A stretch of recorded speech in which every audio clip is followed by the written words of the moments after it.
সামনে করলাম গাড়ি সামনে গেল, পিছনে করলাম পিছনে গেল গাড়ি, বামে করলাম বামে। ব্যবহারকারী ফুটওভার ব্রিজ পারাপারে উৎপাদন হবে বিদ্যুৎ। ছিনতাই, নারীদের হয়রানি কিংবা যে কোনো ধরনের অপরাধ দমনে বেজে উঠবে বিশেষ সাইরেন।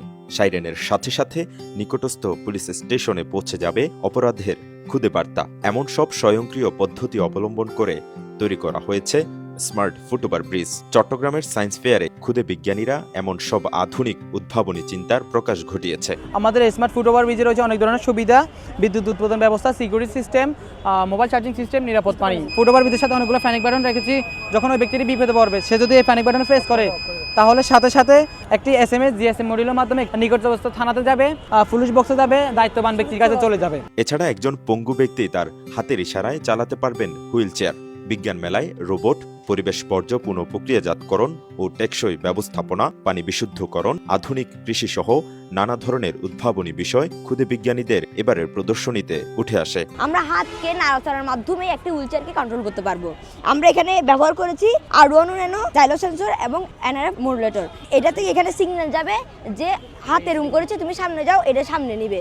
তো আমরা এর মাধ্যমে কি করতে পারি, আমাদের যে যারা পঙ্গু, পা দিয়ে হাঁটাচলা করতে পারে, হুইল চেয়ারে চলে, তাদের জীবনটা আমরা কীভাবে সহজ করব, সেই থেকে আমরা আইডিয়া পেয়েছি। আমাদের জীবন মানানোর জন্য যে কলকারখানা তৈরি করেছি, ব্রিকফিল তৈরি করেছি, এখান থেকে যেসব দূষণ বর্জ্য বের হয় তা কমানোর জন্যই আমরা রিসাইকেল পদ্ধতিটা নিয়ে এসেছি।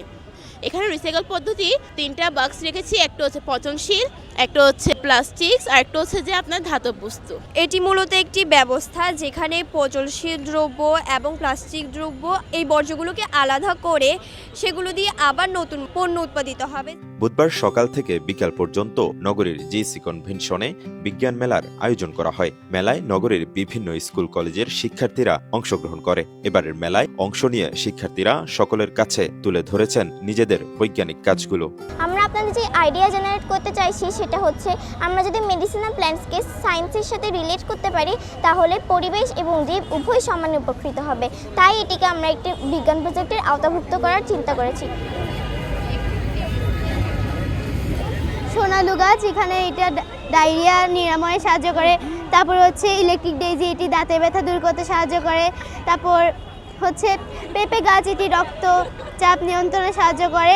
এ ধরনের মেলার মাধ্যমে বিজ্ঞানের প্রতি আকৃষ্ট হবে নতুন প্রজন্ম, এমন প্রত্যাশা সংশ্লিষ্টদের।